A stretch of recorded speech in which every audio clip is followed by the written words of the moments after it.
Assalamualaikum warahmatullahi wabarakatuh.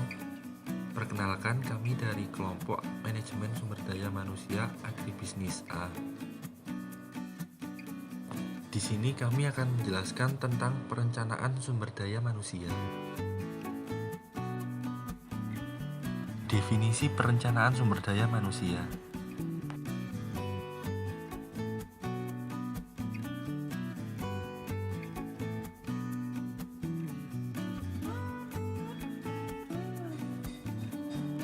Perencanaan sumber daya manusia adalah serangkaian kegiatan untuk mengantisipasi permintaan bisnis dan lingkungan pada organisasi di waktu yang akan datang dan untuk memenuhi kebutuhan-kebutuhan yang ditimbulkan oleh kondisi tersebut.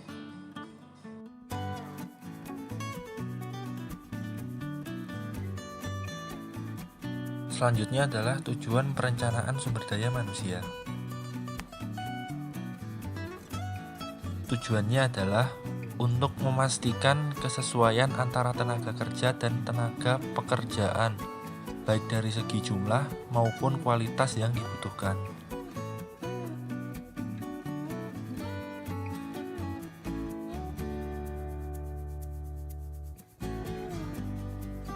Yang ketiga adalah manfaat perencanaan sumber daya manusia.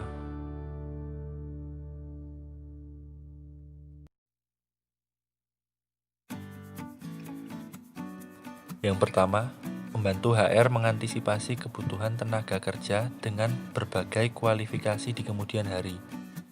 Yang kedua, HR bisa bekerja sama secara proaktif dalam menemukan kandidat yang sesuai.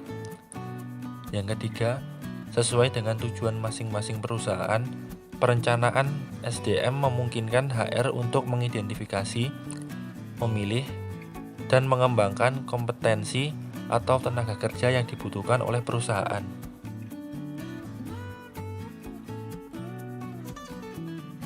Selanjutnya adalah proses perencanaan sumber daya manusia.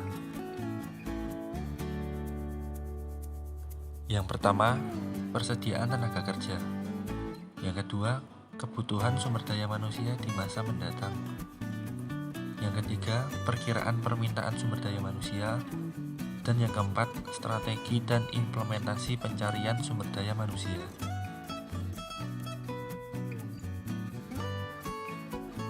Faktor yang perlu dipertimbangkan dalam perencanaan sumber daya manusia adalah yang pertama pertumbuhan atau growth, yang kedua perubahan atau change, dan yang ketiga adalah teknologi atau teknologi.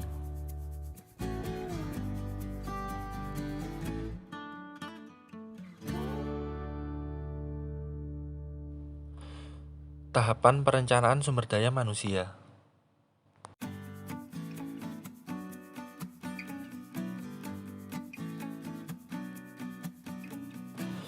Yang pertama, menganalisis tujuan organisasi. Yang kedua, melakukan inventarisasi. Yang ketiga, permintaan dalam pasokan sumber daya manusia. Yang keempat, perkiraan kesenjangan sumber daya manusia. Yang kelima, merumuskan rencana sumber daya manusia. Dan yang keenam, pemantauan, pengendalian, dan umpan balik.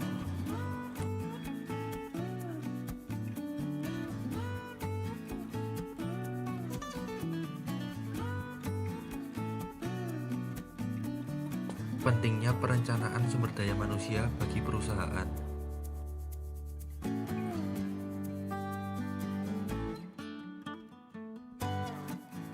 Yang pertama adalah mendorong terbangunnya sistem informasi sumber daya manusia yang kompeten.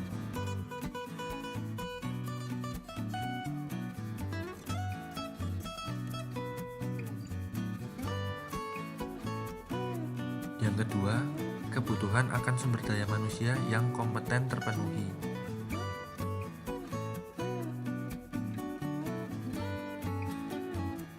Yang ketiga, meningkatkan efektivitas dan efisiensi perusahaan.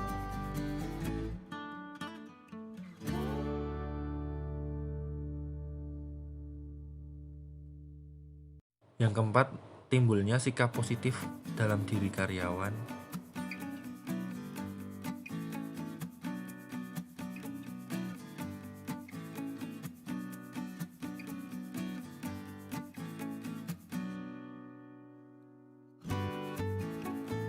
Yang kelima, dapat menghemat biaya.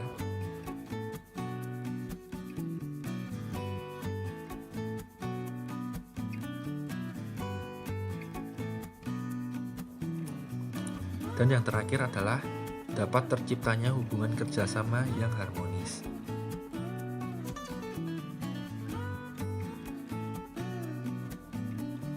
Sekian dari kelompok kami. Apabila ada kurangnya kami mohon maaf. Assalamualaikum warahmatullahi wabarakatuh.